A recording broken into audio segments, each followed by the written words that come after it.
अक्सर मुश्किलों में भी एक अवसर छिपा होता है। जीवन में दूसरों की शिकायत करने से बेहतर है कि खुद को बदल लीजिए।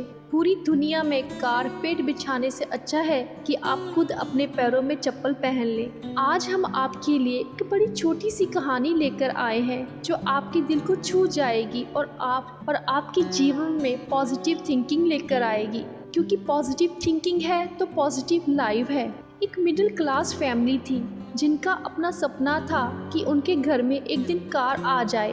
बच्चों की हमेशा ही जिद होती थी कि पापा बस कार खरीद लीजिए। पिताजी एक प्राइवेट कंपनी में जॉब करते थे और इतना पैसा जमा नहीं कर पा रहे थे कि कार खरीद सके। उनकी पत्नी भी यही कहती थी कि बच्चों की जिद है तो कुछ ऐसा कीजिए कि कार आ जाए घर में। पिताजी कहते थे मैं उधार नहीं लूँगा, पैसे जमा करूँगा फिर कार खरीदूँगा।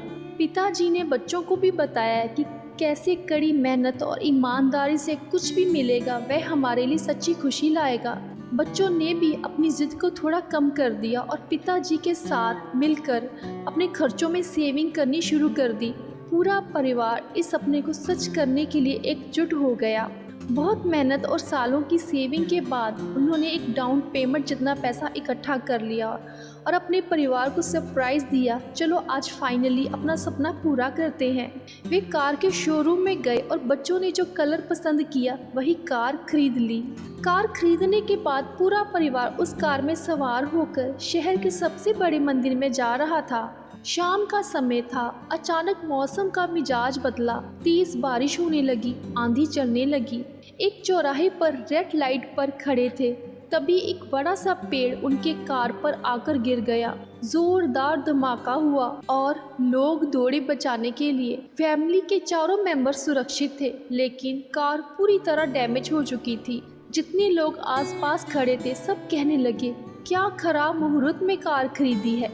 चारों को हल्की चोटें आई थीं। उन्हें हॉस्पिटल ले जाया गया और वे ठीक हो गए।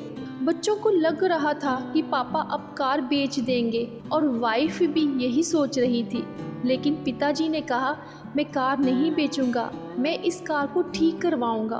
उन्होंने कार को एक कंपनी में वापस भेज दिया और रिपेयर करवाया। जब दोबारा गाड़ी घर आई, पिताजी ने फैमिली से कहा आओ सारे बैठकर फिर से चलते हैं। घर वाले डर रहे थे, लेकिन फिर उसी कार में बैठ गए। वे पहले उसी मंदिर में गए जहां उन्होंने पहले जाना था। वहां जाकर प्रणाम किया, प्रसाद बांटा और कॉलोनी में मिठाई बांटी। सब लोग कहने लगे, भाई साहब आपने उसी गाड़ी को ठीक करवा लिया है, ये गाड़ी तो आपको बेच देनी चाहिए थी। पिताजी ने कहा वही इस कहानी का सार है। उन्होंने कहा भाई साहब उस कार को मैं कैसे बेच सकता हूँ जिसने मेरे पूरे परिवार की रक्षा की है। उस दिन हमारे ऊपर सबसे बड़ी विपदा आई थी और उस कार ने ही हमारी जान बचाई है। जो हमारी सबकी जान बचा चुकी हो उस कार को मैं अपने से कभी नहीं अलग होने दूंगा।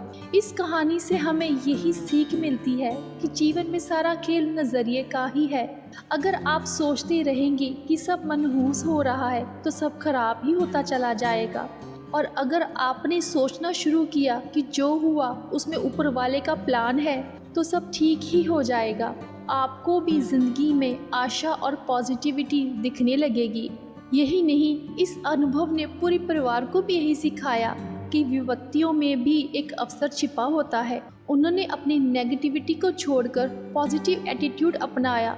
इसने उन्हें न केवल एक स्ट्रॉन्ग फैमिली के रूप में उभरने में मदद की, बल्कि उन्हें यह भी सिखाया कि सच्ची खुशी, पीस ऑफ माइंड अंदर से ही आता है, ना कि बाहर की परिस्थितियों से। सो दोस्तों, यही हमारे जीवन की सच्चाई है कि जो हुआ वे अच्छे के लिए ही हुआ।